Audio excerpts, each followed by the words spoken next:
Tripura football association পরিচালিত রাখাল shield knockout ও লিগকে সামনে রেখে মঙ্গলবার থেকে উমাকান্ত মিনি স্টেডিয়ামে অনুশীলন শুরু করল রামকৃষ্ণ ক্লাব। রামকৃষ্ণ ক্লাব গত বছর এক নকআউটে রানার্স খেতাব দখল করেছিল।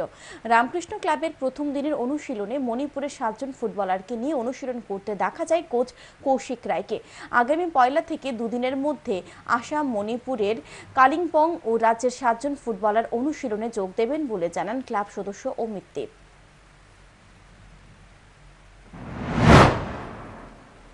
মণিপুর, কালিম্পং এবং আসামের প্লেয়ার নিয়ে আমরা দল গড়েছি।